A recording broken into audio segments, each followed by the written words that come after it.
bodies hit the floor, let the bodies hit the floor, let the bodies hit the floor, let the bodies. Hi, I'm Sara Gorsky. I'm here representing Chrysalis from Glass City Films at the New York City Horror Film Festival. It's been a really big blast so far. Glass City Films is a Chicago-based film company. We were a small, low-budget indie film. We actually ran a Kickstarter to raise the money for our film, which was kind of cool.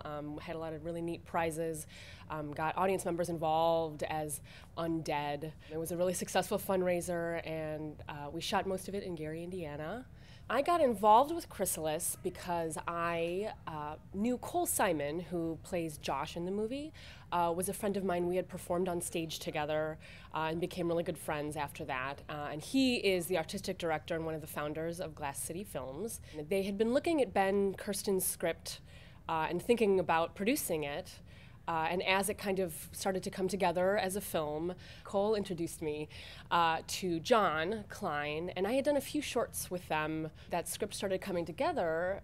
John and Cole came to me and they said, you know, we have a lot of interest in you for this role. Here's the script. Why don't you read it and let us know what you think about it?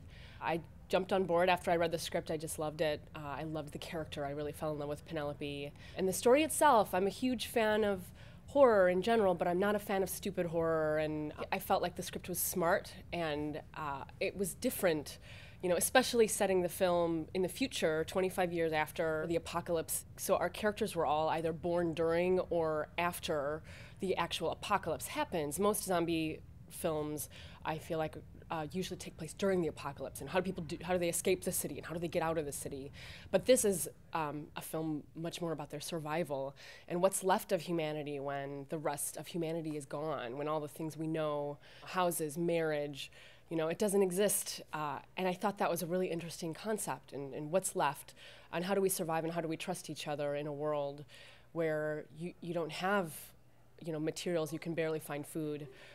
And so it really appealed to me, and so I jumped on board, and we went from there. Every process I find to be very different depending on what the circumstance is. For Chrysalis, pre-production, we had just a couple rehearsals where we kind of talked about, you know, what the character relationships were and what was, you know, the spans of time when the scenes were taking place, and, you know, the circumstances, so that we kind of all understood the world we were all living in together. I really tried to simplify and kind of empty. So it's a world without phones, it's a world without emails.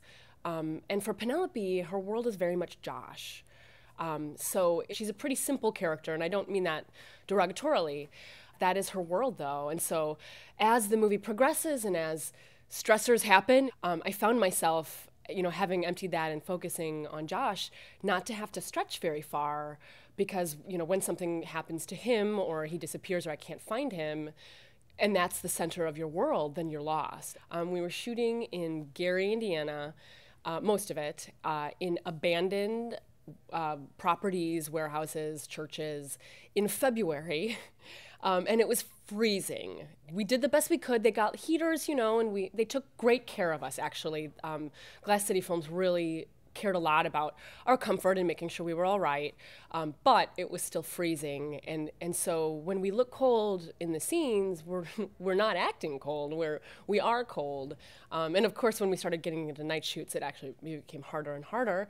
But also the way that the film progresses, the stressors and those factors, I think, ended up helping all of us to have an even rawer performance than we could have ever pretended. Ben did a great job of writing that into the script, actually. Actually, you see it quite a bit with Penelope. She's a character who finds a blue marble and thinks it's the most beautiful thing she's ever seen. It's something that's really special in a world today that might not seem special to modern day people. As travelers, as people who are scavenging for food and shelter, and hopefully to find a home eventually, you can't carry that much with you. Once they start being pursued, they have to throw the cans away because they're too heavy and they can't move fast enough. So you asked about the undead. They are, I think, one of the greatest parts of the film. John, the director, took this approach of simplification. So I think a lot of movies go to show you everything and show you every bite and show you every piece of the zombie. And we don't even call them zombie, we just call them undead. They chose rather to very selectively show zombies only a few times. So most of the time they're in shadow, or you hear them, or you only see their feet or their arms and pieces of them. And the pieces you see, I think, are very good. Cirque du Face did the special effects, and they were just phenomenal. They recruited people to play the undead from a few different places. The first place was actually from our Kickstarter. One of the levels of prizes you got when you donated a certain amount was that you could be a walk-on zombie in the film.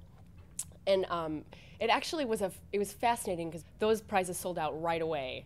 They were the first thing that sold out on the Kickstarter, and we had people coming in from Canada whose wife had bought them a gift of a walk-on zombie role because he wanted to be a zombie in a film. And so they had like gone on Kickstarter and searched for zombies and found our film, and then they became a part of it. So, and we also, I think they recruited some people through kind of the Chicago acting pool. Chicago's got a great network of actors, stage and film, and that was kind of the zombie force. It was 3 full weeks of principal photography. It kind of stretched into a month, just with some reshoots. But so it was probably about more like a month total, but it was 3.5 of full principal shooting.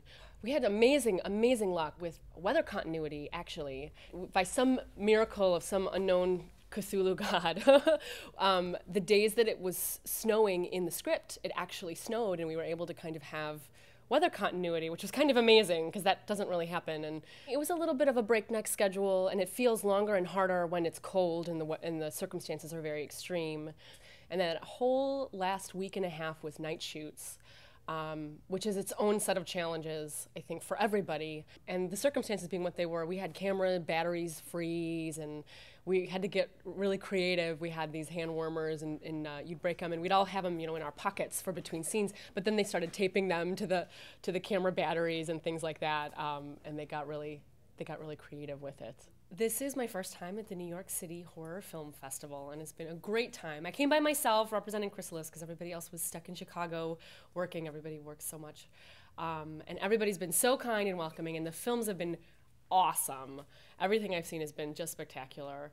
And they run a tight ship here, the New York City Horror Film Festival, and I'm so glad that I could make it. Let the bodies hit the floor. Let the bodies hit the floor. Let the bodies hit the floor.